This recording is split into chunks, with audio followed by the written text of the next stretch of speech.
You're listening to the Packernet Podcast Network.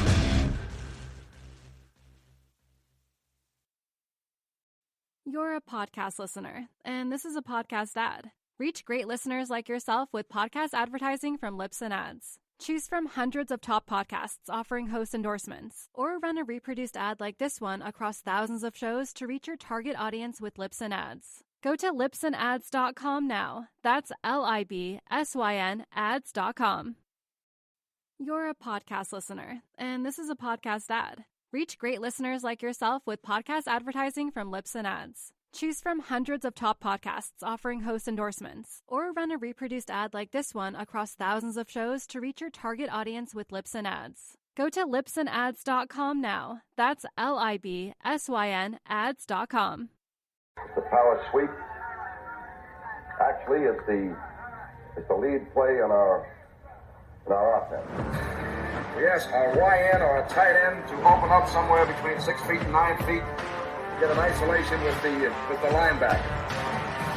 Tell the tackle to take the defensive end if he's over him. If he's not, to drive down on the first man to his inside. If the YN has the linebacker taken out, he cuts inside. If the YN has the linebacker in, he comes all the way around. If you look at this play, what we're trying to get is a seal here and a seal here. And try to run this play in the alley.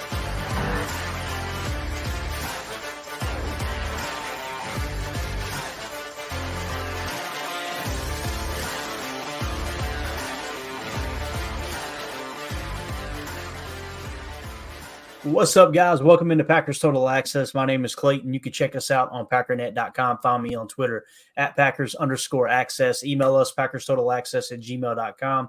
Text us 865-658-5824.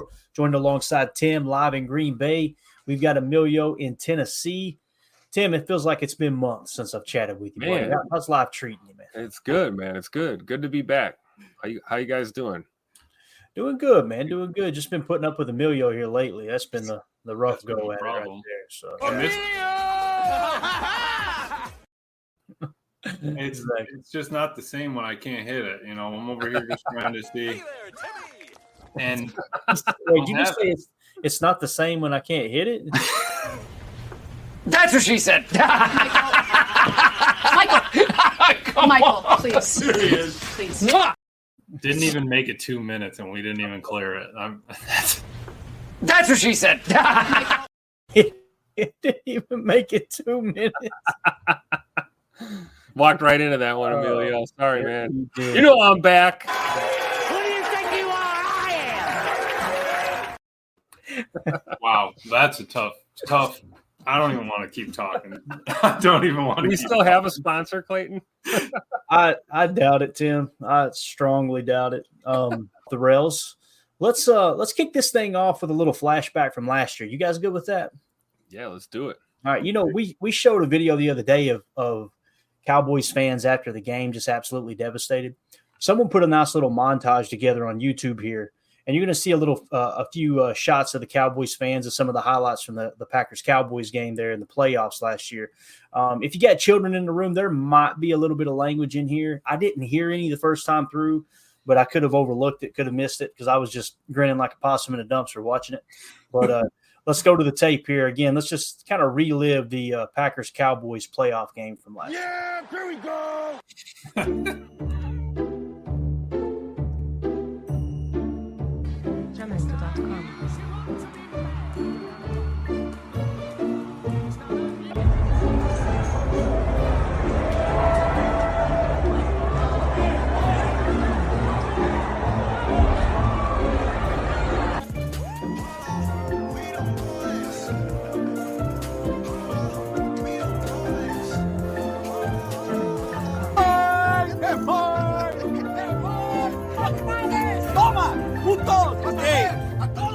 Hey, keep that energy after the game, bitch.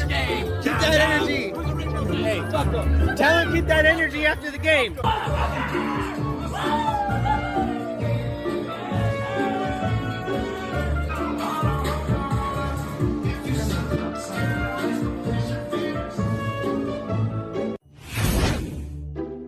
Every single one of you.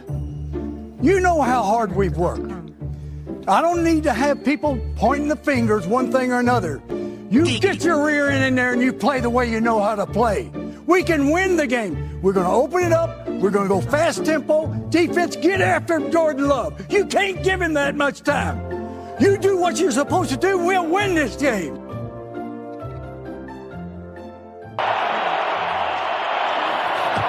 Love, Jones getting near the goal line. Is he in? He is! Touchdown, Green Bay on the opening drive. This quarter, mission accomplished. 3rd and 5, 4-man rush. Prescott fires for Cooks, and it's intercepted.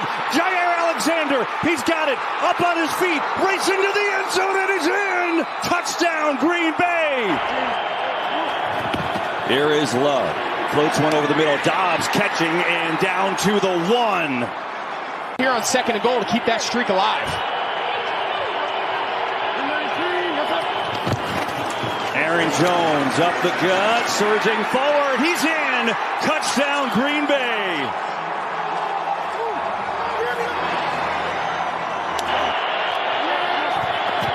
Here's Love. Pressure. Back foot throw. End zone. It is caught for the touchdown. Dontavian Wicks. Oh, my goodness. Only has 1 catch on 4 targets. 2nd and 2 here, though. Here's Prescott over the middle. It's going to be picked off, and no one in front of him. Darnell Savage. Touchdown.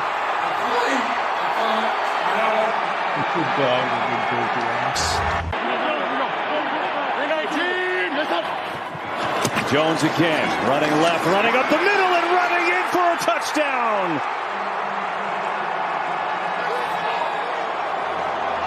The 3rd today for Aaron Jones.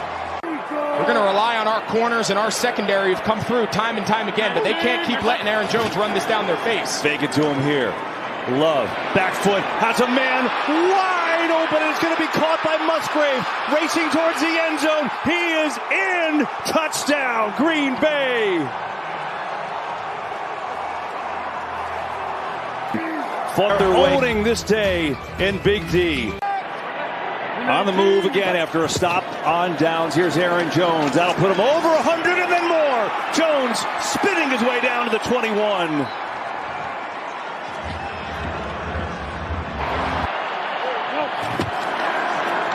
On the fake.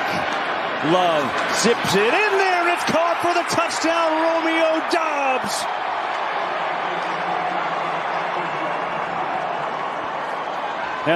And that would...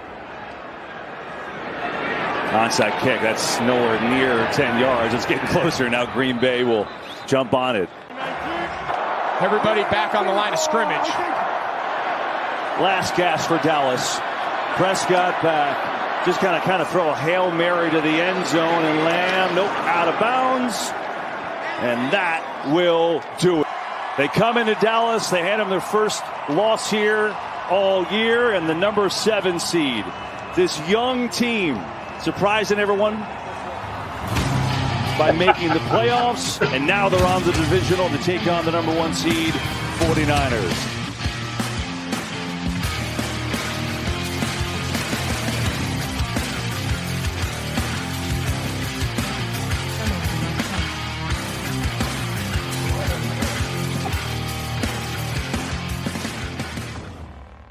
The Cowboys just got absolutely tooled by the Green Bay Packers at home after going undefeated at home all damn season.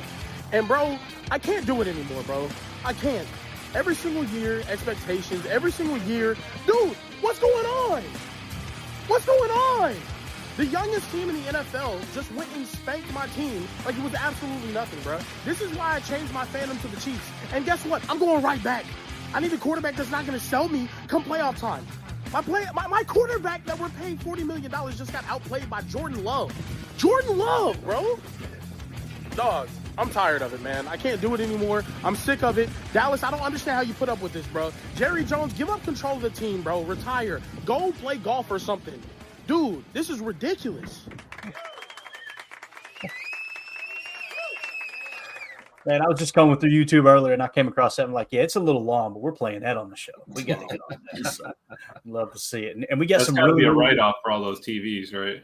Yeah. Oh, you know it better be. Right? They're sending a bill to Jerry Jones. No doubt.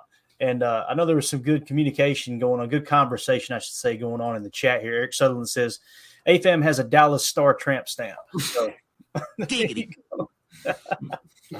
what did you guys think of that, man? It's nice to go back and relive it there, huh? Oh man, I love it.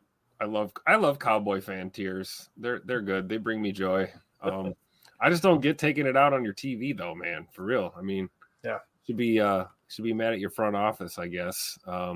Maybe your players a little bit, but maybe they shouldn't have slept on the pack. That's the other thing. You know, a lot of these guys were shocked that Jordan Love and the Packers came in and, you know, they weren't even supposed to be here. Well, it looked like we were supposed to be there after that game, right, boys? Yep, no doubt. Like I said before, my dad's a Cowboys fan, so you know it was.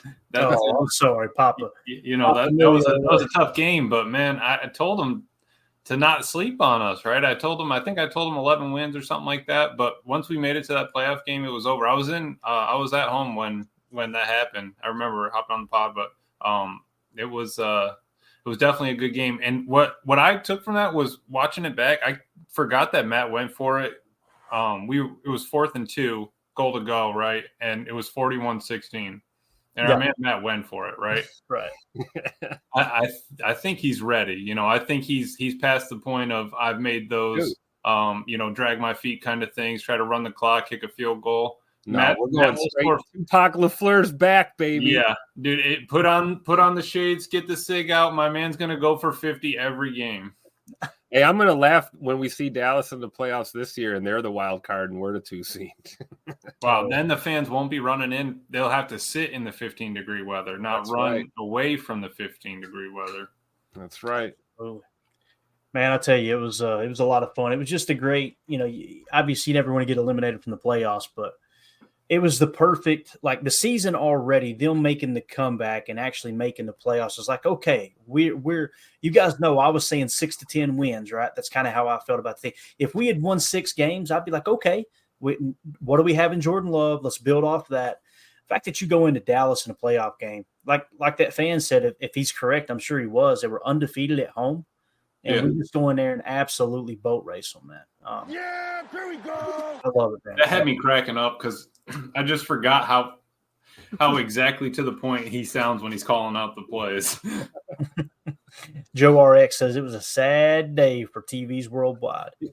Chris Nichols in the chat says Cowboys fans not too cocky about this year. Hey, one of the things I do like to do this time of year and immediately following the draft is I take a handful of teams that are like some of the most popular teams across the league and just find a couple podcasts and see kind of how are their fans acting right now? What's on their mind? Chris hit the nail on the head. Chris is down there in Dallas. If I remember correctly, he's down around the Dallas area. You listen to some of those podcasts there of Cowboys fans, and it's like there is no hope at all for them, which is hilarious because there's a ton of talent on that team. Green Bay showed up, man. You got to give Tupac LaFleur credit. My man came in there and guns a-blazing and ready to get the job done, man. Probably the best week of preparation they had all year, man. I don't doubt that one bit.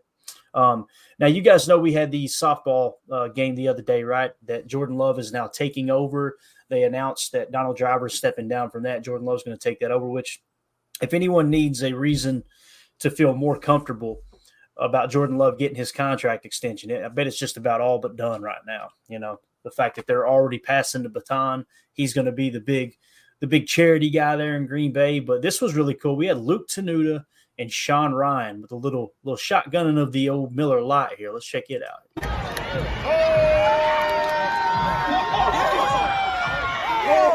Did you see it? Did you see it, Emil? You see what I seen? What's Sean Ryan? Look, he won. Yeah, he won. Oh, what is that? That's not foam. That's look at Donald Driver about to call him out too. Yo, that's not foam. Driver probably hasn't had a beer in 20 years. There's no fat on that man's body. He's just peak shape still. Can still play wide receiver, guarantee it. Yeah, he's like, oh, that's embarrassing. Now watch Sean Ryan. We're gonna roll it a step. Look at this. Oh, he's seen it. He's like, I'm in trouble. Look at that. He said, walked away right away. He knew. Yeah, he's like, I'm getting out of here. Man, it's been downhill since Big Dave left, huh? We're gonna have to maybe Big Dave's gonna have to come back, show him how it's done. Bro, look at Jaden Reed in the background. He's seen it too. Look. Yeah. Oh. He's like, hey, he's cheating. They're not gonna let him live that down, you know. But hey, you gotta love Nacho Libre, the Nacho Libre hair there on Sean Ryan, but also look at Luke Tenuta's Kentucky waterfall, man. That's clean right there. That is business in the front and 100%. triple party in the back right there, bro. That's love it. Look at Driver looking down at the beer on the ground like I can't. Driver's like, this is why I had to retire. I'm getting too old for this. You call me anything you want, but don't call me that. I love it, man. It's cool to see this team bonding, man, and it's them against the world, right? Yeah. It sounds like Coach Lynn said Reed called him out. I would love to hear a soundbite of that if he actually did or whatever, but it is funny that he was pointing to the crowd, noticing that, hey, man, you didn't finish that beer, dude. Take that Kirby down the street. We ain't buying it. Yeah. All right. Let's see here what else we got to hit on. We've got several articles we can hit on. We got a couple videos. We may wrap up with the video since we started strong here with the viz right out of the gate. I'm going to go ahead and share the screen here. And which would you guys actually let's hit on the Netflix thing first. All right. So you guys know the schedule release got delayed. You remember us talking about that, right? And it kind of caught us all off guard. Well, now we know why. This is an MSN article that Jacob sent over to me earlier. I'm going to try to read it, all right, without boring you guys to death. I hate reading out loud. Obviously, when you speak English on a third grade level like me, it's something you don't enjoy, but we'll try to get through it here and give you guys basically the gist of it. It says John Oron, I think is how you say his name, of Puck News reported on Thursday that the NFL and Netflix are close to striking a deal for a 2-game Christmas Day slate exclusive to the streaming service. Oron credited a bevy of sources on the information that stated that one reason for the league's delayed schedule announcement was due to this, quote, high-stakes negotiation. Netflix has been dabbling in live events recently, with the roast of Tom Brady being a fresh example. The company will also stream another sporting event, a fight between Mike Tyson and Jake Paul this summer, which I'm kind of excited about that. I ain't gonna lie. I hope Mike hits him right in the mouth.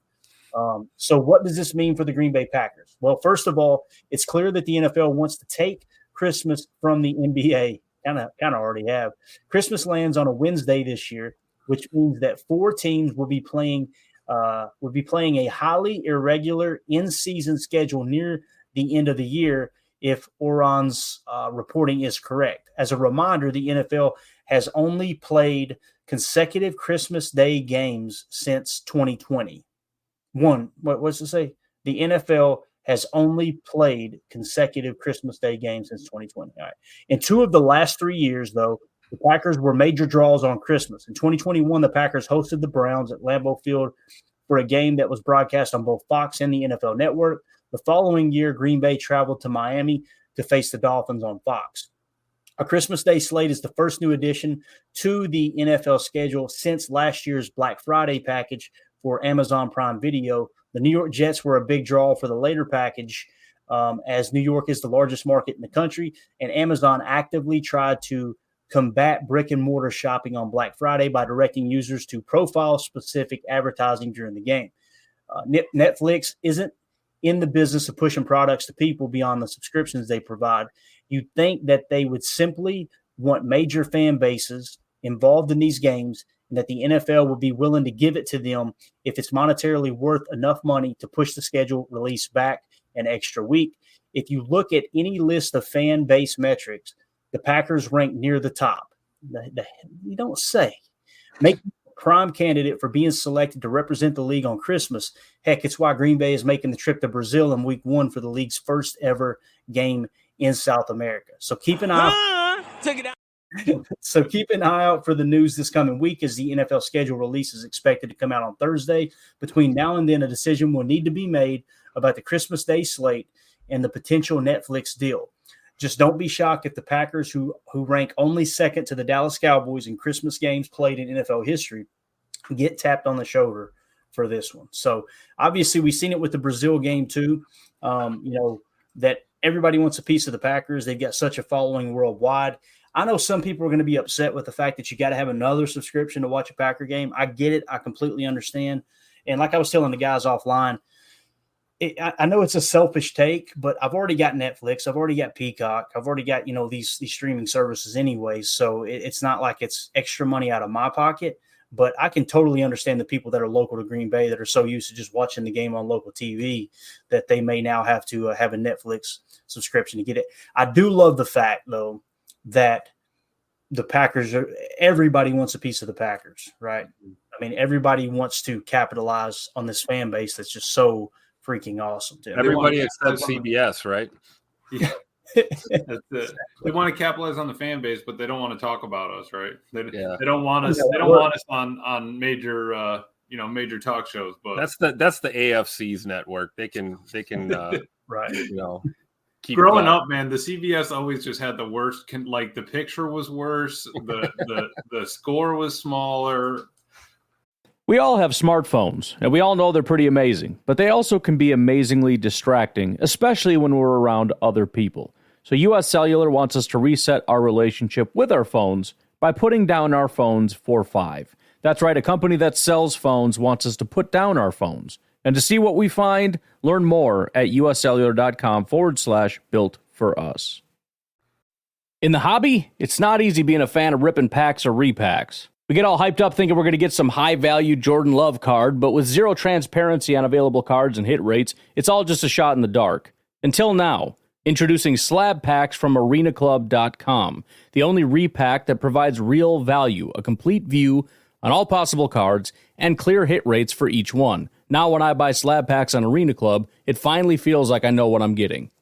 And honestly, the best thing for me and my son is the fact that we're kind of novices into this. When I walk into a card shop with my son, and a card says it costs $40, kind of just taking his word for it that that's a good value. So I appreciate the transparency on grading, as well as just getting excited about seeing what you could potentially get. Right now, you can get 10% off your first purchase by going to arenaclub.com/packdaddy. Wow, that's crazy offer. 10% off a $400 slab pack. That's $40 right there. Anyways, that's arenaclub.com/packdaddy for 10% off your first purchase. You're a podcast listener, and this is a podcast ad. Reach great listeners like yourself with podcast advertising from Lips and Ads. Choose from hundreds of top podcasts offering host endorsements, or run a reproduced ad like this one across thousands of shows to reach your target audience with Lips and Ads. Go to lipsandads.com now. That's LIBSYN ads.com. You're a podcast listener, and this is a podcast ad. Reach great listeners like yourself with podcast advertising from Lips and Ads. Choose from hundreds of top podcasts offering host endorsements, or run a reproduced ad like this one across thousands of shows to reach your target audience with Lips and Ads. Go to lipsandads.com now. That's LIBSYN ads.com. Back in Emilio's day, Yeah. Like 7 minutes ago. Man. Bill RX says more evidence of America's true team. Thank you. I agree. That to me, that's what it says. Now, again, I understand that people, people don't like the idea of having to pay for, something else extra. Like Magic here says, is there going to be any games we can watch for free? Obviously if you're in a local market there, right? I get so frustrated down here in Tennessee. That's why I just bite the bullet and get Sunday ticket every year. Emilio, you've seen it, bro. You had to sit on those hard stools down there at B-Dubs, didn't you, bro? Brutal. Yeah, I mean, terrible. And then you got to sit next to Vikings fans too. And like, I know Jacob goes through that a lot, and I know Tim goes through that once in a while, but dude, down here, man, they just seem ruthless. Yeah, no doubt, man. Magic says just start streaming illegally. You didn't hear that on here, buddy. All right, we didn't recommend that. So yeah, that's the truth. Yeah. So for me, man, again, it's not a big deal. I just love the fact that the Packers are getting even more shine, But hopefully, here's the other thing too. Like it seemed like last year, Tim, weren't there games that were broadcast? Am I thinking right? Were there games that were broadcast on multiple channels at one point? And I specifically remember you or someone saying, no, I still got the game locally, but it was someone else that didn't have the game. That was probably Jacob. It might have been Jacob. Yeah. He's kind of caught in that weird balance of in between markets. He's basically he's literally on the front lines of enemy territory, and he even has to put up with their crap local television coverage as well. So that's tough. But yeah, being in Green Bay or Milwaukee markets, you're gonna get the game. That's just I guess part of the luxury of living in one of two markets, being that we're the only 2-market team in the league. So the Milwaukee Green Bay market usually gets them always on their local affiliates, even if it is just on like one of the cable networks or a streaming service. But who knows? We'll see what the future holds. But I mean, like you said, Clayton, it's all good news. It all means everyone wants a piece of the Green Bay Packers cheese pie here, and it means that like Josh said, just here to tell you, Packers back. I love you heard it from a fan. You heard it from a fan. I love what you guys said too, though, like how the mainstream media, the mainstream sports media will kind of always dog the Packers a bit, right? And they're always propping up. The Bears they've done it again, guys. I don't know if you've heard, but the Bears heard it from a fan. The Bears have done it again. They've done it again. They're going to be awesome again for the 4th straight year here that the media keeps propping them up. But boy, when it comes to the dollars and cents, when it comes to the money, they're going to pick the Packers to be on TV. It's the Bears fans get loud every 3 years when they get their new quarterback of the future. So let them enjoy their excitement. That lease runs out on the last one, right? Still didn't hit that 4,000 mark, so we're working towards it. Exactly. You'll always have Sid Luckman. Will they? All right, let's get to some 5th-year option talk. I have had this in the back pocket for about a month now, ever since the 5th-year options got signed. This is, to me, a good gauge to determine whether someone hit on their first-round pick or not. We can sit here and debate, is PFF the most accurate way of grading players? Is SIS, do they bring the best data as far as, total points per player and this and that? The real tell of the tape, whether you think the front office of insert any NFL team is accurate or good at doing their job or not, the real tell of the tape is real simple. If they sign that 5th-year option and take that fairly significantly, increase, right, a significant increase in salary cap hit that's fully guaranteed, if that option gets exercised, to me that says, hey, he was a hit, right? Do you guys agree with that, or am I off base there? No, I agree with that. I would agree with that, generally speaking. Yeah.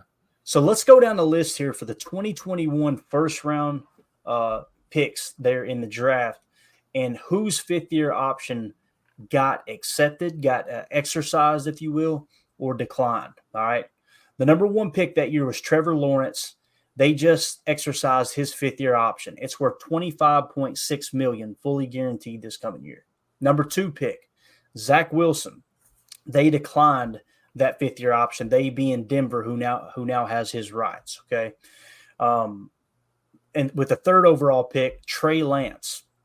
Dallas Cowboys now have him. Isn't that wild that the top 3 picks in the draft are all quarterbacks, and 2 of the 3 are on different teams now before their 5th-year option even hit? That's just wild. Trey Lance has obviously got declined. It would have been $22.4 million. The number 4 overall pick was Kyle Pitts. His got exercised, obviously tied in Atlanta, $10.8 million. The number 5 overall pick was Jamar Chase in Cincinnati. His got exercised for $21.8 million. Number 6, Jalen Waddle out of Miami. His got exercised for $15.5 million. Number 7, Penei Sewell from the Detroit Lions, right tackle. His was going to get exercised, but they did the smart thing and they extended him. So his option would have been $19 million. And the reason I say that's because you can still move that money around because it's fully guaranteed. If you want to tack on voidable years, just pick up the 5th-year option and kind of spread it out and just say, okay, it's another 1-year rental. But the goal is to, if you have to exercise that 5th-year option, in my opinion, you're going to want to extend them, right? You're going to want to capitalize on having them there long-term. So Penei was a hit. We'll go rapid fire now. J.C. Horn with the number 8 pick out of Carolina, they picked up his 5th-year option. Patrick Surtain, number 9 pick in Denver, they picked up his option. Devonta Smith, wide receiver from Philadelphia, he got extended. His contract got extended. Justin Fields is now with Pittsburgh. It's just so funny seeing that, man. I can't help but giggle like a little kid when I see that Justin Fields, the 11th overall pick, is now quarterback for the Pittsburgh Steelers, backup quarterback for the Pittsburgh Steelers. His got declined. I love how they went out and traded for him. They went, no, we don't want that fifth-year option. What are you talking about? Micah Parsons in the number 12 spot. His got exercised. Thick. Rashawn Slater with the number 13 pick out of the LA Chargers, left tackle. His got exercised. Vera Tucker, Elijah Vera Tucker, number 14 pick with the New York Jets. His got exercised. He's a guard. $15.3 million is fully guaranteed this coming year. Mac Jones, another quarterback in this draft. So that's what? How many is that now? That's 5 quarterbacks. 5 quarterbacks. 5 quarterbacks, and 4 of them are on different teams now, all taken in the first round. You know how we say every spring there's 2 drafts? There's the NFL draft and there's the quarterback draft, and the quarterbacks are always considered one tier higher because it's that important of a position. Perfect example right here. These guys were all overdrafted, right? So his got declined. Mac Jones, he's now in Jacksonville. Zaven Collins, linebacker from Arizona, his got declined. Alex Leatherwood, right tackle. It says NA, so I don't know if the decision. I don't know what that's about. Maybe maybe it was a medical retirement or something. I'm not sure. They didn't count it either way. Jalen Phillips, defensive end out of Miami, his got picked up. Damon Davis, linebacker for Washington, his got declined. Kadarius Toney, wide receiver from Kansas City, his got declined. Kwity Paye, defensive end for Indianapolis, they picked up his 5th-year option. Caleb Farley from Tennessee, cornerback, his got declined. Christian Darrisaw, Minnesota, his got exercised. Najee Harris, running back, his got declined in Pittsburgh. Travis Etienne, running back in Jacksonville, his got exercised. Greg Newsome, 26th pick out of Cleveland, his got exercised.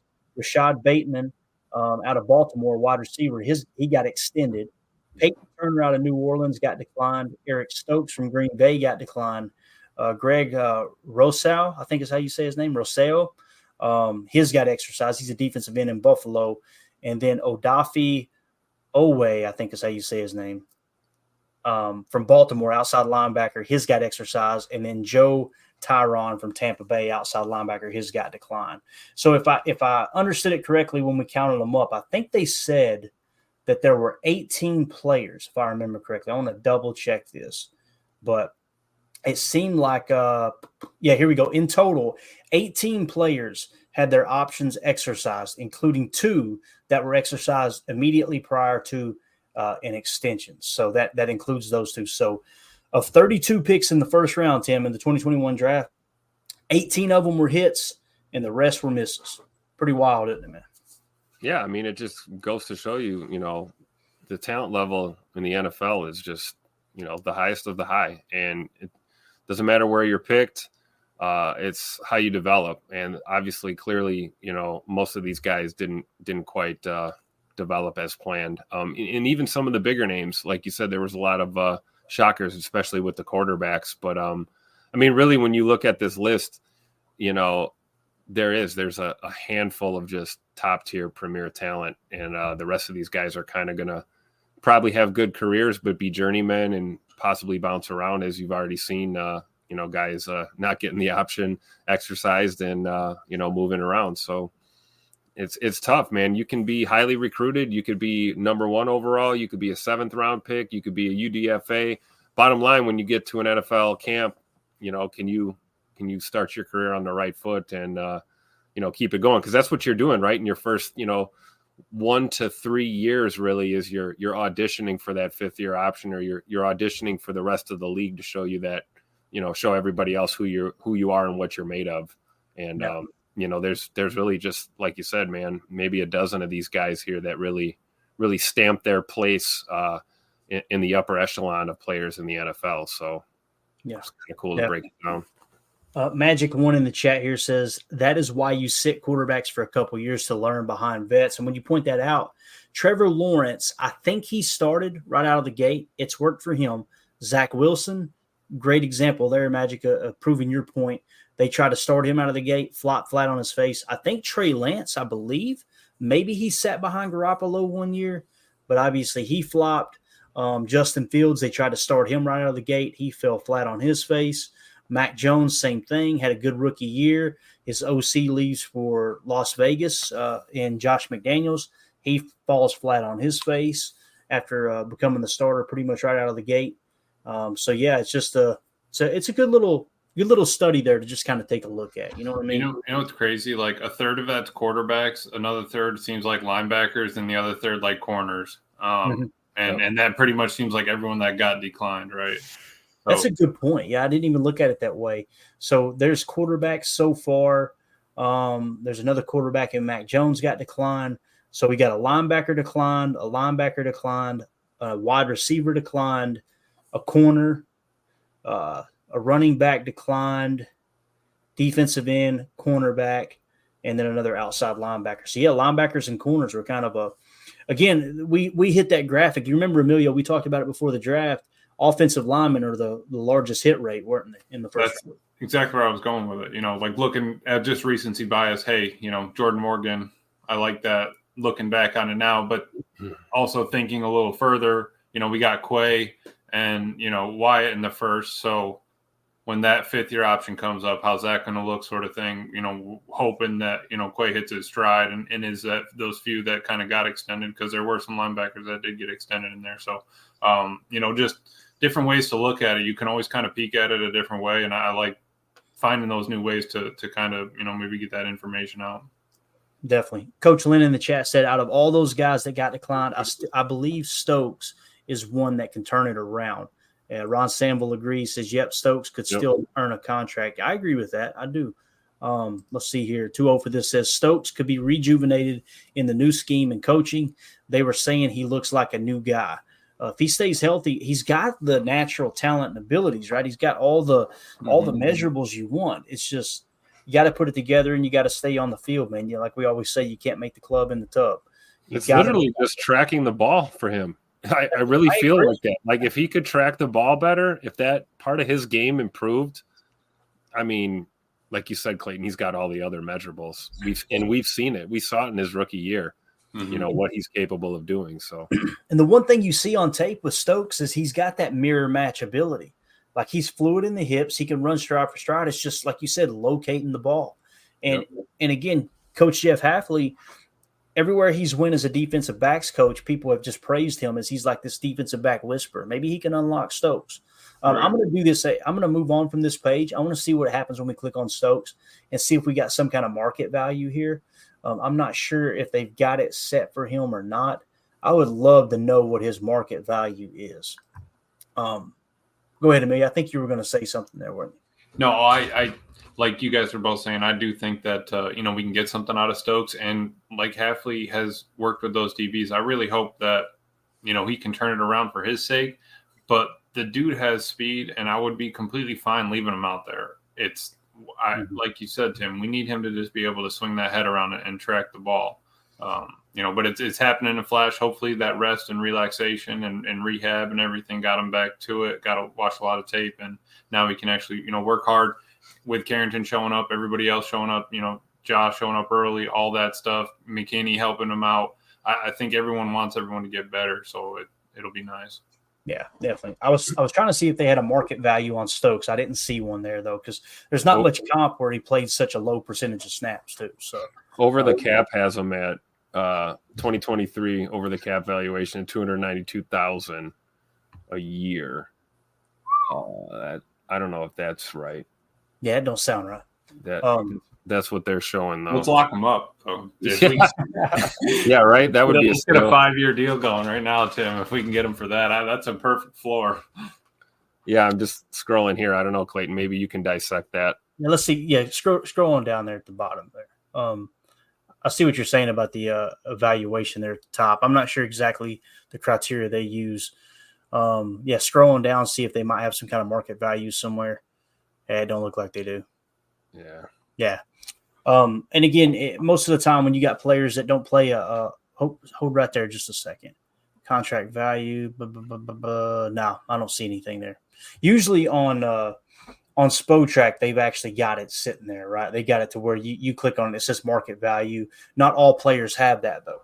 And I think the reason you probably don't have one for Stokes is because he's been so limited the time he's actually spent on the field. But let me ask you guys that. Let's say he comes out this year, and I don't want to give you guys a loaded question here.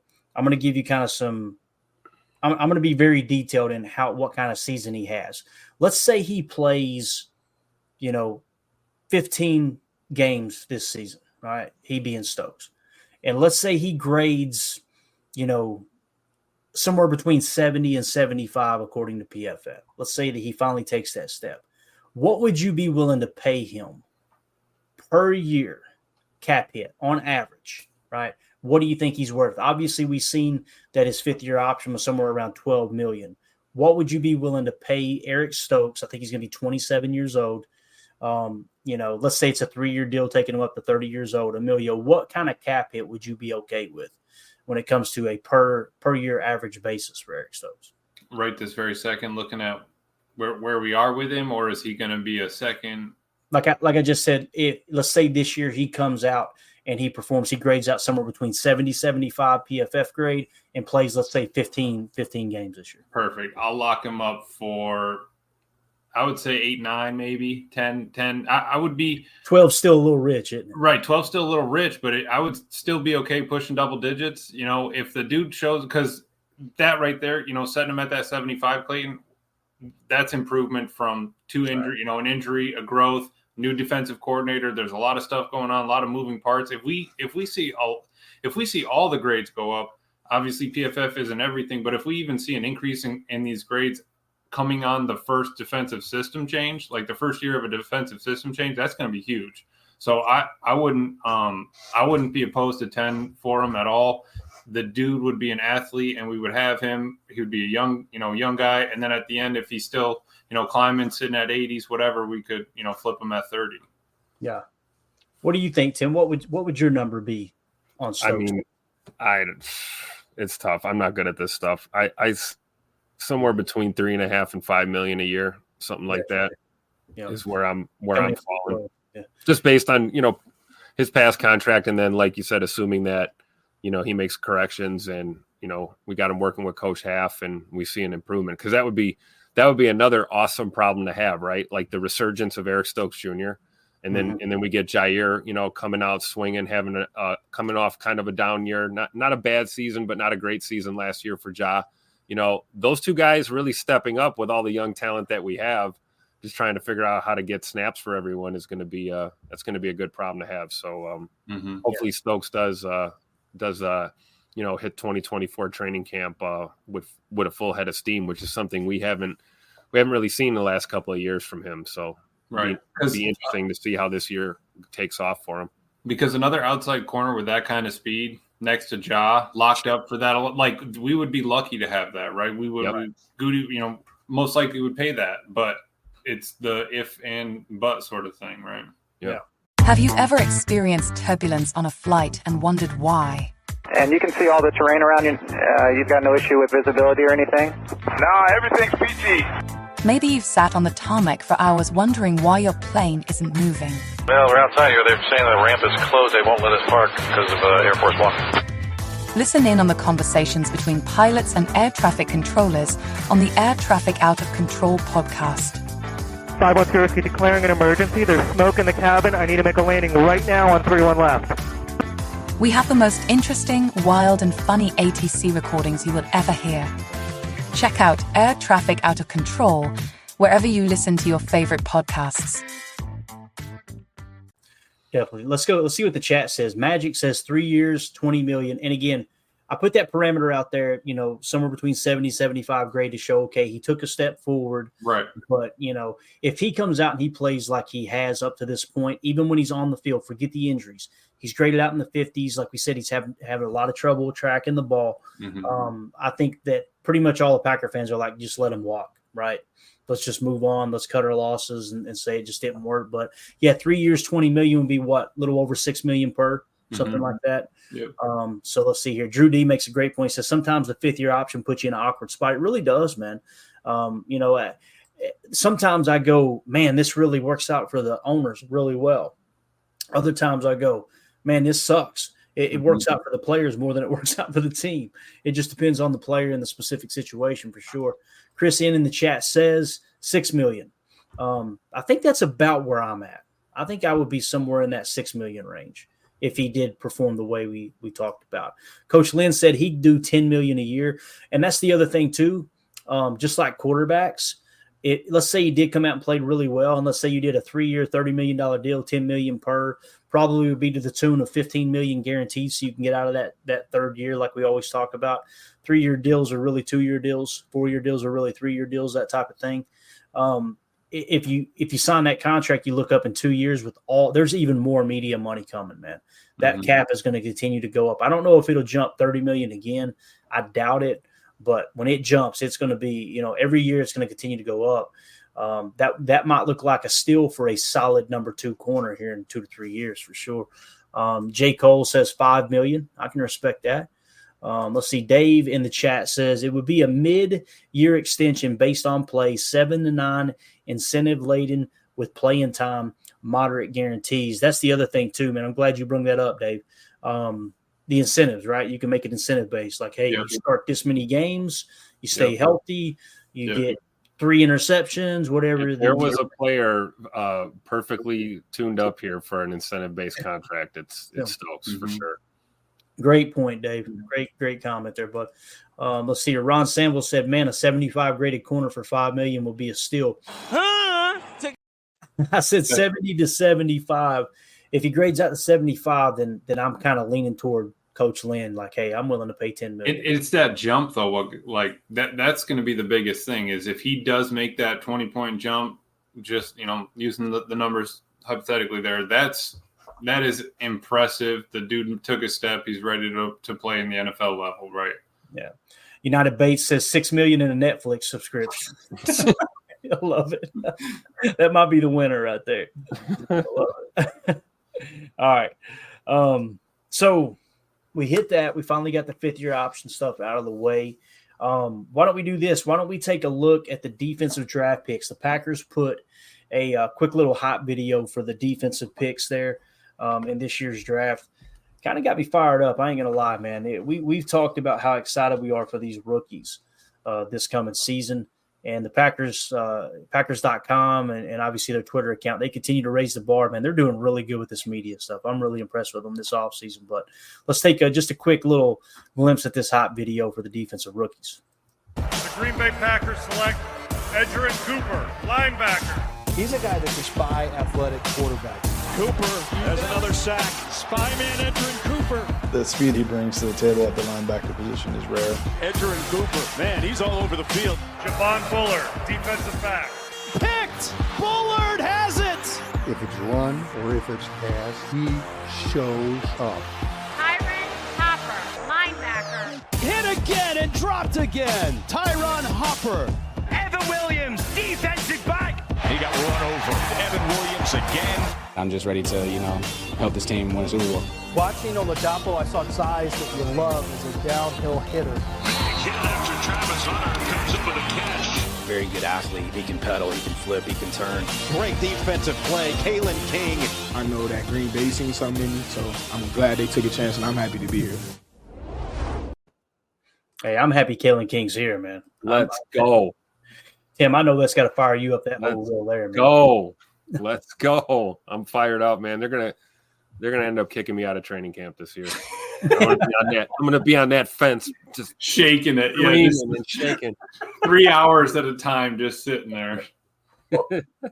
I love it, man. Oh my gosh. He's gonna run in there with his bolt cutters just that he picked up. Roll. There. Yeah, I'll A7. Him carrying a boom box with us, playing, walking through training camp, right? Like this right here. Whips out 2 sawhorses, got the table set up. Oh my gosh, y'all are out of control. You can get thick.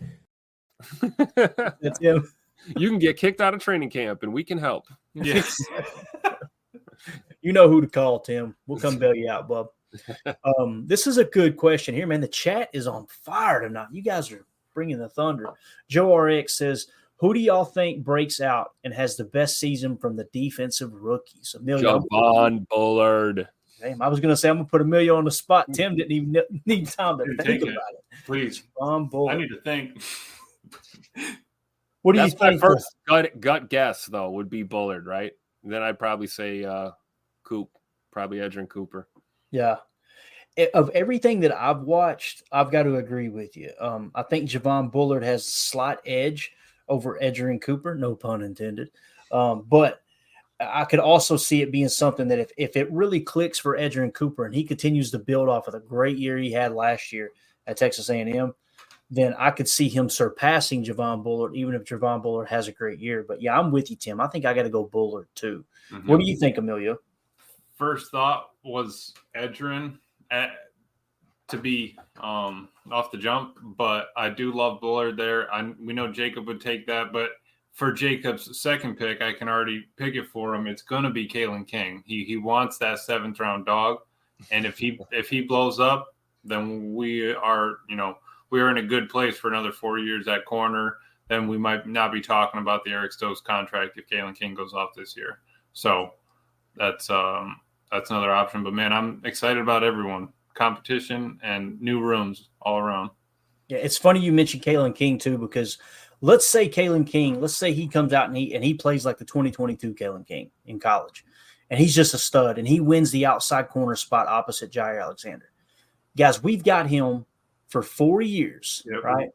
And next year's cap hit on Kalen King, $980,000.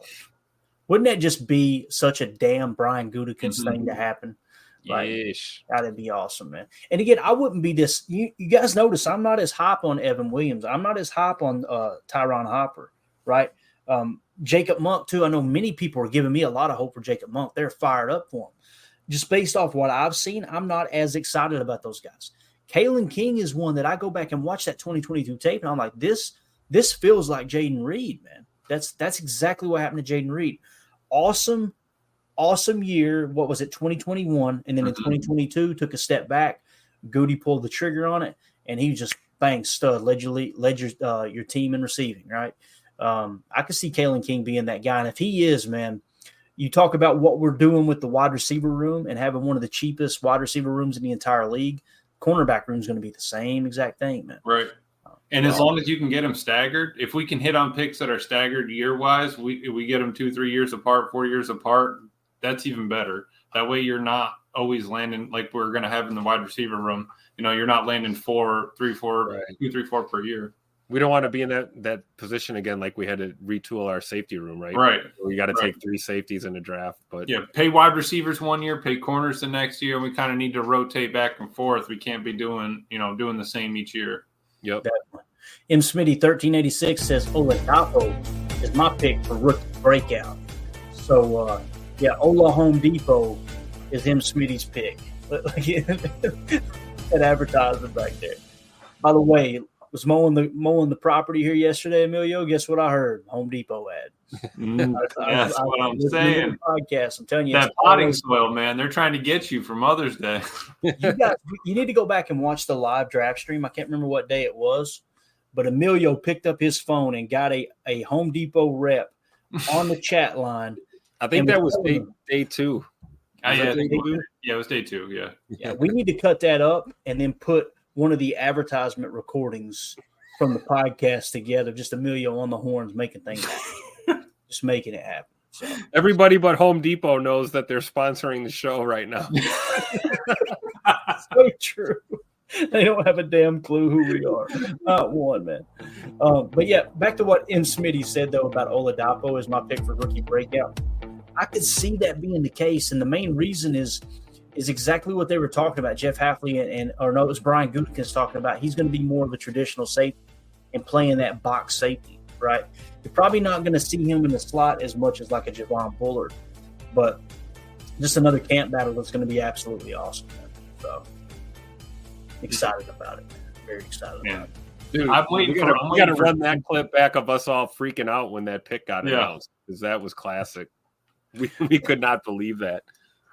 2-0 for this says Mr. Home Depot himself must have watched the draft stream. That's our next opportunity. Let's just get a hold of Oladapo, right? And let's just see if we can get him on the horn and talk to him about this Home Depot thing. Maybe he can smooth the waters, and he'll be thrilled. It's hilarious too. We go and watch the Oregon State tape, and their uniforms are orange and black. I was like, this is awesome. It couldn't have worked out any better, as if we planned it.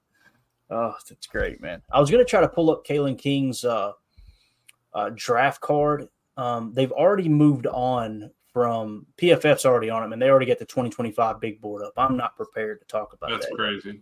So let me go to the player grades. You guys talk for a second, and I'll see if I can pull up Kalen King's card because I would really like to see if he played any in the slot. If I remember correctly, Coach Lynn, I think he played on the outside pretty much the entire time.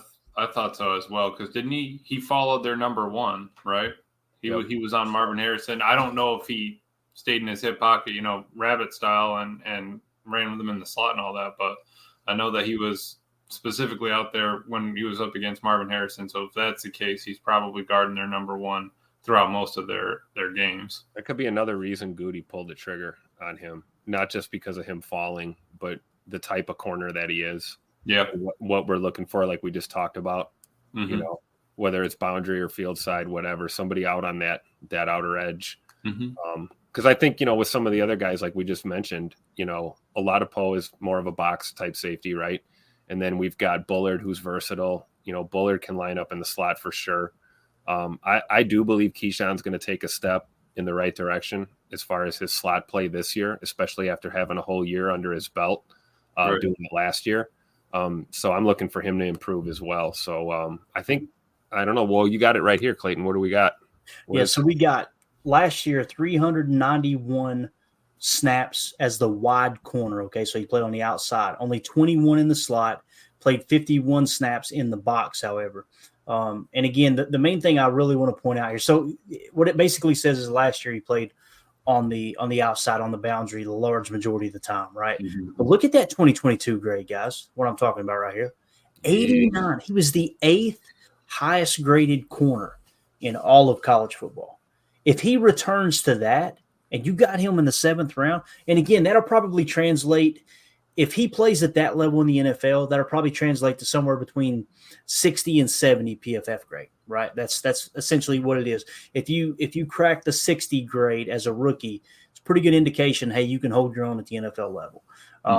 So, yeah, man, there's a lot to be excited about there. I wish we could go back and look at the previous year. I probably could if I went to the other screen, but we're out of time here. So, yeah. The other thing I like Coach was saying, he was saying I worry about his foot speed on the perimeter, but then he said very physical and great ball skills bodes well for him in the slot. To me, for Coach, I like that take, Coach. The only thing that worries me is his two-way go. Like, I think that's his hip flip, but again, that could be a coach thing. That could be something that Hafley has him funnel him inside because there, like we talked about before, you only know.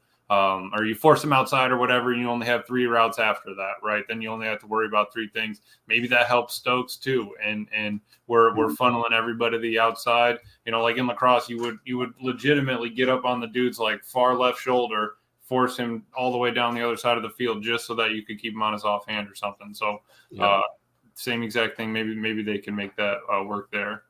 I think we got to remember Kalen King's got that chip the size of Wisconsin on his shoulder here into this year. And I think we got a young man that's going to do whatever the hell those coaches ask of him. If they want him to go out there and play linebacker, he's going to give it everything he's got. So I'm excited. I agree with, I believe it was Magic said that in the chat that, King could prove to be, the steal of the draft overall. Time will tell. Yeah. And with what Coach Lynn said here, very physical and great ball skill bodes well for him in the slot. To me, that run defense grade, obviously last year, 73.6. He's going to come up and bring the lumber. Another great point there, yeah. So Magic in the chat said, you have to remember he had Joey Porter opposite him in 2022. Very, very important, right? What probably happened was Joey Porter was covering the number 1 for the most part. We say that as if everybody just plays man coverage and the corner follows the number 1. Right. But, I don't know enough about Penn State's defense, and I'm sure Magic doesn't either, but it's a great point, right? When you've got just one of the best corners in all of college football on the opposite side of the field from you, probably going to give you the lesser assignment. You know what I mean? I can't imagine they, by design, had Joey Porter covering the number 2 or number 3 receiver, right? Right. But that would bring volume to King, maybe he lost that sort of volume this year because he was covering the number 1 guy, and he was more of the lockdown, even though he didn't have that good of a grade sort of idea. But absolutely, yeah. Checking out in the chat says where he was picked, you can't go wrong with King. Amen, man. Right. Amen. Like you said, pick that one up at Ross, didn't you, Emilio? Screaming deal. Jacob's already there. Jacob's not at work. It's right before 9:00. Ross is about to close. They do that clearance in the last 5 minutes. Yeah, they're updating. Hey, it's 8:00 here in the Midwest, up here. So Jacob's got an extra hour. He'll be all right. Oh, we're good then. I think Jacob figured out in that final 60 minutes of the workday, they go ahead and get a jump on tomorrow's clearance rack, and they go ahead and start putting that stuff out. So he's just down there. I imagine he's in the store, leaned up against the rack, smoking a lung joint. Yeah, trying to tell it, and then he goes outside and kills 5 minutes, but tells everybody about the Packers as they're walking in. Exactly. Yeah. Dave giving us an update on the ticker too. He said might want to remove Rodney Matthews from the scrolling bar. He was released for Spencer Wage, I guess how you say it, from the Niners. I seen that come across the wire earlier. Here, let's do this. Let's go ahead and fix it. Let's just put the other ticker up. There we go. That'll fix it right there. Appreciate it, Dave. We'll get that updated. Tim's usually the stickler for that, man. He's always going to, hey, Clayton, bud, you got information from last year on the ticker. I'm getting off the rails, Tim. You can't get it updated here. Oh, man. I forgot that Jacob was going to get a tattoo. Emilio tattoo? Oh, boy. What did I miss? Tim, I was only gone a couple of days. Holy cow. He was really adamant about it, too. He goes, yeah, if we're top 10 defense, man, I'm getting the tattoo. I even gave him the benefit. I was like, hey, why don't we say top 7? Let's try to help him here, right? I think he said top 10, and then we were like, we'll go top 5, and then Clayton's like, all right, we'll give him a top 7. Yeah. That'll be tough. Maybe we could get him a brings me to my next point. Don't smoke crack. What if we got him a he could block tattoo? Oh my God. Your silhouette, right? Your silhouette holding a Milwaukee tool, a Sawzall, and it says he can block underneath it. That's what we need. I think we should I think you should get a possum in a dumpster tattoo. Is a possum in a dumpster. There are so many options. I hope our defense falls out because we'll put it on the wheel. And whatever it lands on, we'll have a couple of different options that Jacob approves of. Okay. Yeah. We'll get that thing spinning one night. I can't wait. Oh, dude. Imagine this too. And again, it's scoring, right? We all agreed on that. It'd be scoring defense. Right. So imagine if we get to like week 13 and the Packers are the 5th highest scoring defense, right? Like it's going to be a race to the, oh my God, dude. It's going to be absolutely awesome. I'll take it. Let's go. It'd be the only time that Jacob actively roots against the Packers. Right. We're coming down the stretch. Gets on Matt after a win. Unbelievable, dude. Did you guys see how well the defense did? I'm over here sweating. He can block. All right. Final thoughts, guys. We're at the 59-minute mark. We have laughed way too much tonight, but man, I needed this. I needed this evening. This was awesome. Emilio, final thoughts, Bo. Tough start to the pod. I got us off the rails way too fast. But I'm itching for them to, get back at it, man. And I really can't wait to see what Hafley does. I think we're going to have a brand new defense. And if they can all, soak in all the information, hit the books, do all that stuff, I think that we'll have something here with all this young talent. And they're just going to want to keep getting better. Was busy watching lacrosse today, a bunch of it on TV. They're playing for the championship or playing into the championship. And dude, you just missed that game feeling, right? A little bit of nerves, a little bit of excitement. You walk out of that tunnel, first hit, all that stuff. So I'm just ready for that whistle. First hit, he's talking about the hit on the field, not the hit in the tunnel there as they walking out. So you pothead. Checking out says a Lizzo tattoo with she's thick. Thick. They say thick. Like he said she, didn't it? Thick. Oh, that'd be awesome. All right. Thick. Anything, Tim? Anything at all? What you got? No, just more of what Emilio's saying, man. I can't wait. We're gonna have the fellas, believe, back at the facility this week a little bit. We're gonna have some activity, and before you know it, man, camp's gonna be here. So getting ready to see some actual football from the green and gold. That's something to look forward to, and just happy to be back with you guys, man. Missed you guys, so happy to be back. Looking forward to this week. Definitely Do some more, man. Definitely. And while you're at it, Clayton hit him, man. We got a herd in here underneath us. Hit that like and go over to Patreon. Packer Fan Total Access. Hit us up. Great community over there. Yep. Absolutely. Make sure you subscribe. All that help the algorithm help us, right? We are growing though. It's blowing. Oh, dude, it's going crazy right now. It's getting pretty thick, man. Thick. Right. It's getting pretty thick for May, I would say. Thick. Funny too, because we got people who are content creators on Twitter going after other content creators for creating content, what they're supposed to do this time of year. It's funny when you say it. When I hear you say it, it's funny. They're literally mad because people are creating, who cares? Well, you care enough to comment, you ignorant fool. Like, put a tweet out earlier, like they're just wearing all their insecurities.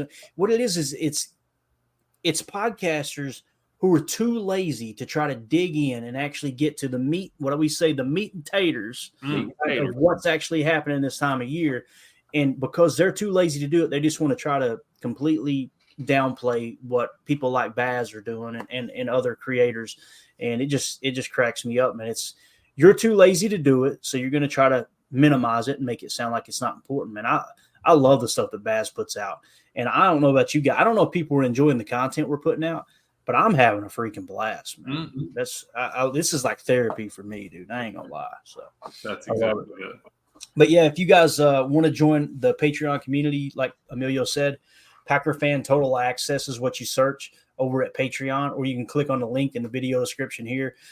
Make sure, let's see, I think it's Thursday is what they said for the schedule release, if I remember correctly. So if you want to get yourself entered into the drawing, we're going to be giving away a football that's autographed by Paul Hornung. We're going to be doing that on the schedule release show, whether it's Wednesday or Thursday. Hopefully we'll hear something firm here real soon. Yeah, anybody who is a member of our Patreon group over there, one of the 3 tiers, you signed up for that. We will put your name on the wheel when we spin it here during our schedule release party. And we're going to be giving away that football. We have a lot of other giveaways too. It's just a way for us to give back to the Patreon group. We appreciate y'all hanging out with us and supporting us. But yeah, up next, I'm going to try to put together Katan Oladapo's Chalk Talk episode. So there's going to be a lot of Home Depot music for that one, I promise you. So we'll put together. I would say about 65%. 65%. That's about how much we're going to be having of that. I don't know why, but I just got the visualization that Mark Murphy at home with a nail apron on, right? Just walking around with a hammer and a level and just, you know what I mean? Little Home Depot music playing.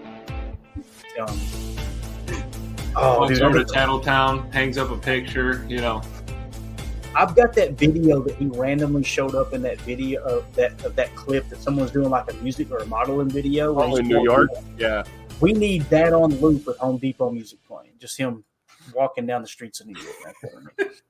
So we'll do Katan Oladapo, we'll do Michael Pratt, and then we'll do Kalen King Chalk Talk. And then we're going to shift gears. Like Tim said, the guys are going to be back in the building. We'll be covering that along the way too. We'll hit pause on some of this stuff, cover the news, cover the press conferences, all that. And then when we get beyond the Chalk Talk, we're going to go back and relive the 2023 season. We'll start with week 1.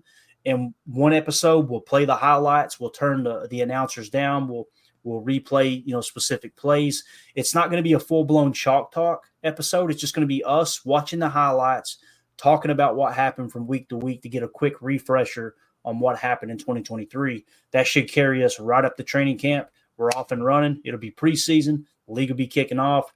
The season will be kicking off, and we'll be ready to go, man. So just absolutely awesome that you guys and gals are here along the ride with us. If y'all would, like I said, hit that like button for us, all right? And, Tim, go ahead, cue it up, those of you listening on the pod, Thank you for making us a part of your day. As always, let's go out and be the change we want to see in the world, and go Pack Go. The power sweep. Actually, it's the lead play in our offense. We ask our YN or a tight end to open up somewhere between 6 feet and 9 feet. Get an isolation with the linebacker. Tell the tackle to take the defensive end if he's over him. If he's not, to drive down on the first man to his inside. If the YN has the linebacker taken out, he cuts inside. If the YN has the linebacker in, he comes all the way around. If you look at this play, what we're trying to get is a seal here and a seal here, and try to run this play in the alley.